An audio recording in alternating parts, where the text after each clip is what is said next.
I contacted my business partners and said, look, you guys run with it now, because I'm not really interested in anything intellectually other than Bitcoin. And that's really all I want to talk about. So I only want to interview Bitcoin guests. I'm only interested really in talking about it, because once you understand Bitcoin, it has so many vectors to the story that are intellectually fascinating, spiritually engaging. It's just the right thing to do. And at this time in my life, I really only want to do things that resonate with me on all those levels. And so I spend part of my time now just advocating for and teaching people what Bitcoin offers. I love that. And it's very true. And it's also something that I've seen in a lot of Bitcoiners, that once they like get into that, they're like, oh, wait, I have to get all my energy right now on that one. And it was especially also with MiCA. And it kind of sucks all your financial energy and then all your life's energy in there. I don't know if this with everyone true. I mean, most people probably stay in the job. It's only like a handful that actually work then also in Bitcoin and do like the full life energy and financial energy into Bitcoin. But it sucks away of your like it really demands almost your energy, and this all voluntarily. Like it's so crazy, because if there would be like a CEO and a marketing team, I think people would call it out as like a religion and like something dangerous. Like they go in there and they don't come back, and like they're brainwashed. But like, there's nobody that even is doing that. It's just like, it's like a protocol that is neutral. And it's such an amazing idea that people are drawn in such a big way towards that if there would be someone behind, it would be like a sect, it would be like a religion, which is fascinating to witness. Yeah, and the right and a good kind of religion. You know, like if I was to pick a religion, I'd be Buddhist, because one of the Buddhist tenets is there's no God. there's no person at the top of Buddhism. Buddhism is a set of values. And, you know, there's a great book, if you haven't read it, by the way, called The Tao of Bitcoin. And it talks about all of the overlaps between the Tao and the Bitcoin technology and network. So yeah, it's a wonderful technology. It's definitely, in my opinion, a gift to humanity that right now is still largely misunderstood. But once people sort of really go deep, it's very powerful and life-changing. What is for you the most interesting thing around Bitcoin? Because like we spend so much time in there, and there's so many different aspects of it. Like, what is the thing that you kind of keep coming back in Bitcoin? I think it'd probably help if I tell people where I've been in the last couple of years, because I've been, Robin, on a fairly interesting journey. I sort of woke up at age 50 and had a midlife crisis. So I was, from the outside looking in, people would look at my life and go, this guy is objectively successful. I had the multi-million-dollar home on the beach, which I owned, freehold. I have big investment property, which I'd paid off, all industrial buildings and traditional assets, brand new Porsche, all the stuff, right? And then I got a divorce, and I just woke up at age 50, like literally on the day, and just went, what do I want my life to be? What do I want to optimize my life for? And I'd been Bitcoiner for years up until then. And I went on this, I just wasn't happy at age 50. And I realized that, you know, all this stuff that I'd accumulated was really just a prison. And I hadn't actually, up until that time, started using Bitcoin. I was actually just an investor, and I'd created quite a decent stack. But I went to Bitcoin in Prague, and they insisted that you buy your beer there with Bitcoin, or you want to buy a Bitcoin hat, you've got to pay with Bitcoin. It was the first time, and I'm embarrassed to say this, and I've owned a Bitcoin for, I think, 9 years or 8 years at this point, and I still hadn't really transacted with it. And when I started transacting with it, and when I went to the Bitcoin Way, who I know you guys do work with, they said, Adam, what are you doing for custody? And I explained I was in a multi-sig setup, and they said, all right, we're going to get you on a proper self-custody. And I got onto proper self-custody, and that's when, even though I'd owned it for years, I didn't really understand the power of Bitcoin and self-custody and permissionless network and running a node and putting all those pieces together. It wasn't until I did that I really understood. I understood the theory, but it wasn't until I actually really deeply understood how that all worked that I started to really understand the concept of permissionless money. And I sold everything in Australia. I sold my home, all my buildings. I now live in several countries, and I have a base here in Panama, where I am today. And I went back to my core values, which was what makes me happy. And when I was 19 years old, I was in a Tony Robbins seminar, and he asked this question: what is your definition of success? And I wrote down being able to go to an airport, look at the departures board, choose the location I want to go, buy a business class ticket at the counter, and buy my clothes when I get there. That to me was my goal of success when I was 19. And I reached 50. I had enough money to last me for a number of lifetimes. I was like, all right, well, why aren't I optimizing for that? Why am I going for more? So I really embraced that Bitcoin lifestyle when my marriage ended and my world shifted. And today I've optimized for freedom, and Bitcoin has become such a central, powerful part to be able to pay and transact and move and have this whole piece of economic value that sits outside of the rails, which I don't need permission. Like this morning, I get paid, most of my income now comes in Bitcoin, and I pay my partners in Bitcoin, and I don't need anyone's permission. I don't need to log on to an internet banking service and hope that they're going to provide it. A few weeks ago, I made an investment in a piece of real estate in Bali. It was $500,000. And I said, can I pay Bitcoin? And they're like, no, you have to pay cash. And I said, okay, so I paid them. And a few days later, I get all these emails from them saying, look, our bank has asked for proof of funds. They want to see the contracts or wherever that money that you gave us came from. So you have to give them the contracts for sale of your real estate in Australia. This is a bank that I'm not doing business with, that I'm just a client of their customer. And unless I give that to them, that customer is not going to have my $500,000.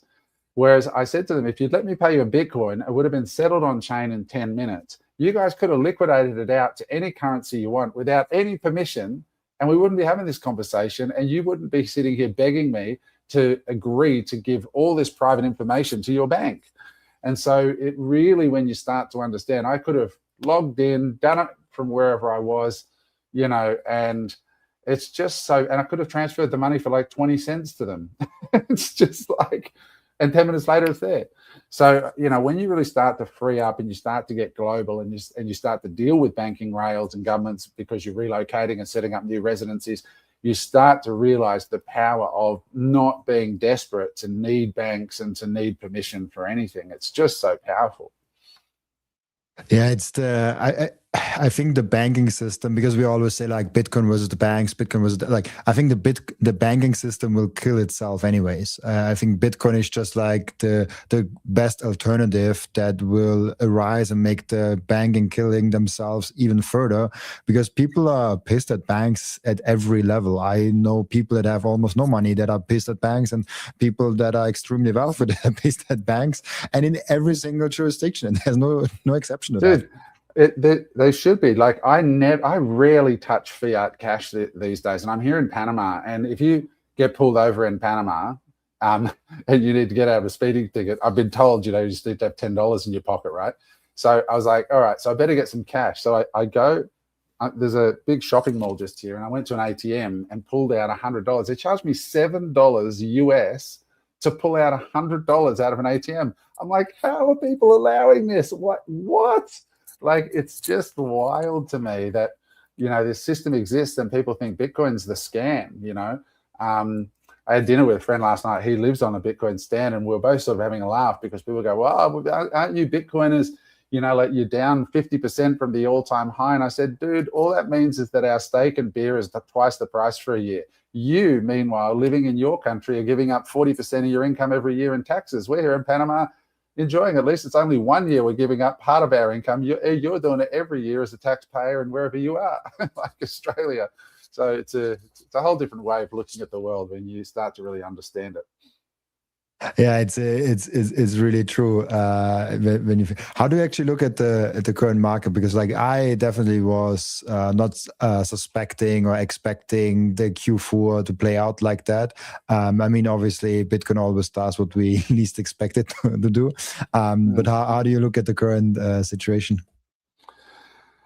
I think most Bitcoiners are lying if they're saying, oh, I wasn't disappointed that we didn't moon, right? Like, I think it was an underwhelming bull run, right? Like, and especially considering all of the positivity that has flown into the space. Like if you'd said to a Bitcoiner 4 years ago, Robin, in 2025, you're going to have a pro-Bitcoin White House, you're going to have the most successful ETFs in the history of the world are going to be Bitcoin, with over 100 billion having flowed into Bitcoin ETFs.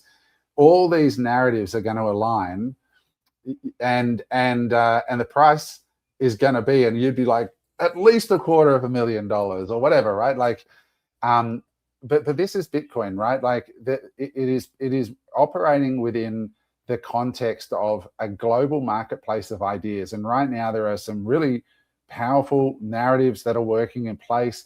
And Bitcoin has always been the one that has experienced the negative narratives, the psyop to keep it down. Why? Because Bitcoin messes with the biggest of all the assets. It is threatening the very power structure itself. And so I believe that it's constantly under attack and constantly will be under attack. And we're still in the throes of this fight.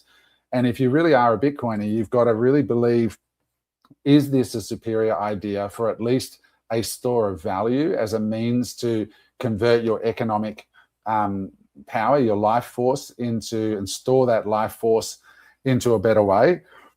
And when you really understand what Bitcoin is, and you understand consensus network and difficulty adjustment and nodes, and you really, really understand what it is, I think we're just in a time of price discovery. And what is a global network that is almost free to use, that you can participate in as an individual, that is secured by hundreds of billions of dollars of hardware, that if you tried to do a 51% attack on it would cost you between $50 and $100 million a week just in power, let alone the fact you couldn't get the ASICs to actually fire up a reasonable challenge on it. It is the most secure computer network in the world that seamlessly moves value and keeps a ledger that is not got any ability to be influenced by one single government. What is that worth? Now, if you look to gold, they would tell you $35 to $40 trillion right now as a store of value. Most people are not using gold. They're just simply banking value into it. I banked, lots of value into real estate until I understood, it better.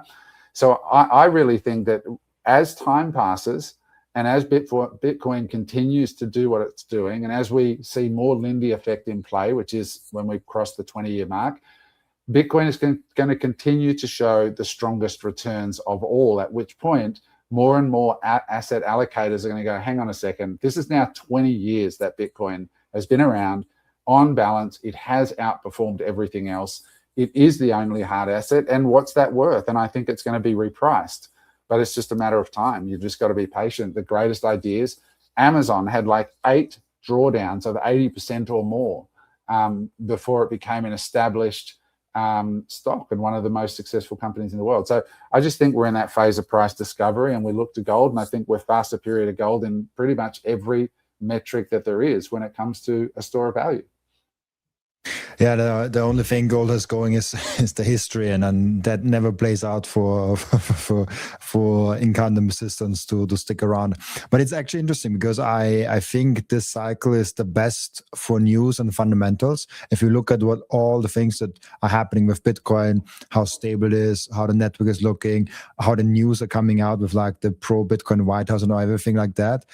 But it's the worst for the price. It's like the price is underwhelming, and it's for the first time where I'm like, I cannot really comprehend why. Like, for example, the 2021 I think was kind of sold short because of the FTX and Celsius things that were happening. Also, Elon like played a role a little bit probably. Then there was the China ban. There was a lot of things that you could point towards that say like, yeah, there was a lot of pressure on Bitcoin at that time just from market force. But this time, like everything is going amazing. And if everything is going amazing, at the same time the price is crashing, like this is the opportunity that investors have. And I had so many people that say like, oh, 126, it's so expensive. Now it's a 60K or like 66 or whatever the price is, and now they're afraid. And I'm like, okay, like you will never get into Bitcoin. Like, you will probably own some IOU at some point when it's like 2 million. Well, I always say to people who want to wait for the bottom, what they're really good at is waiting. So when it gets to the bottom, they're still waiting for it to go lower, and then it moves against them at some point.